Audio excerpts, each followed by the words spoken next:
Assalamualaikum warahmatullahi wabarakatuh. Yang terhormat Dewan Juri Lomba Debat Bahasa Indonesia tahun 2022.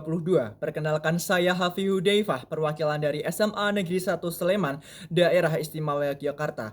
Saya menyatakan setuju dengan mosi sebagai negara berkembang dengan potensi maritim. Dewan ini tidak akan menggunakan strategi ekonomi biru. Sebelumnya saya akan menjelaskan definisi terkait ekonomi biru. Ekonomi biru adalah strategi pembangunan ekonomi nasional yang mengandalkan sumber daya kelautan atau potensi maritim yang dimiliki oleh suatu negara. Dalam hal ini saya memiliki berbagai argumen yang menyatakan setuju terhadap negara berkembang dengan potensi maritim tidak akan menggunakan strategi ekonomi biru. Alasan yang pertama adalah tentang potensi maritim itu sendiri. Dalam hal ini, potensi maritim memiliki berbagai aspek yaitu industri, bioteknologi kelautan, perairan dalam, wisata bahari, energi kelautan, pertahanan, pelayaran, mineral laut, dan perikanan. Dalam hal ini, optimalisasi pemanfaatan potensi sumber daya dan meningkatkan kesejahteraan masyarakat dan taraf ekonomi nelayan perlu meningkatkan sarana dan prasarana dalam penangkapan ikan dan membutuhkan modal tambahan atau modal yang besar. Dalam hal ini, Indonesia merupakan negara yang sedang berkembang dan masih memiliki birokrasi yang berbelit-belit. Birokrasi yang berbelit-belit menjadi salah satu penyebab strategi ekonomi biru tidak cocok dalam negara berkembang di Indonesia. Contohnya, permodalan kerap kali menjadi kendala bagi nelayan, sulitnya akses, persyaratan yang berbelit-belit hingga ketidaktahuan masyarakat tentang kredit merupakan salah satu masalah strategi ekonomi biru. Kemudian alasan yang kedua, dalam ekonomi maritim atau ekonomi biru membutuhkan sumber daya manusia yang besar. Namun hal tersebut tidak selaras dengan SDM atau sumber daya manusia yang ada di Indonesia.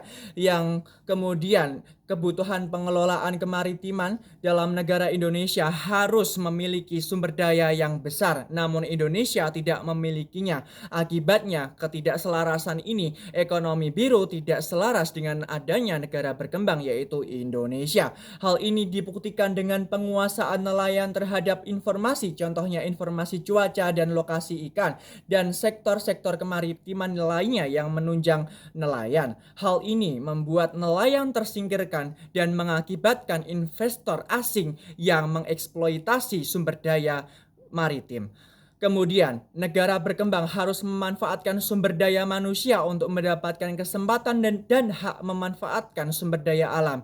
Dengan adanya ekonomi biru menjadikan kecenderungan kapitalisasi sumber daya alam, investor datang dan memiliki peluang serta aksesibilitas atau disediakan oleh pemerintah, terutama investor eksternal atau di sini saya maksud adalah investor asing untuk mengeksploitasi sumber daya dan meninggalkan penduduk lokal sehingga penduduk tidak memiliki kesempatan dalam mengeksploitasi sumber daya maritim di Indonesia. Selain itu, sumber daya maritim yaitu perikanan, dalam hal ini eksploitasi terhadap ikan di Indonesia sangatlah besar.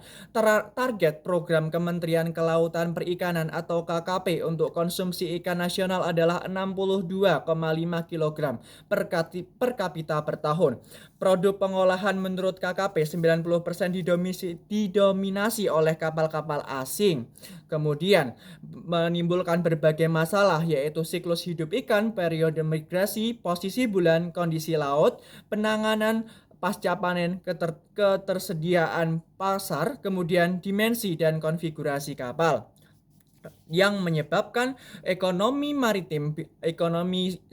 biru tidak selaras dengan negara yang berkembang. Kemudian alasan yang selanjutnya adalah 80% dari perdagangan di seluruh dunia bergantung pada pengiriman barang melalui laut dan 60% melalui perairan Indonesia yang menimbulkan berbagai masalah yang diantaranya adalah ketimpangan agraria kelautan, kerentaan pencurian ikan, ketimpangan infrastruktur, kemudian menimbulkan berbagai masalah-masalah lainnya. Dalam hal ini 70% infrastruktur ada di bagian barat Indonesia padahal sumber daya alam kemaritiman dimiliki oleh negara-negara lain atau Indonesia bagian barat yang menyebabkan ketidakmerataan infrastruktur di Indonesia terhadap kemaritiman itu sendiri.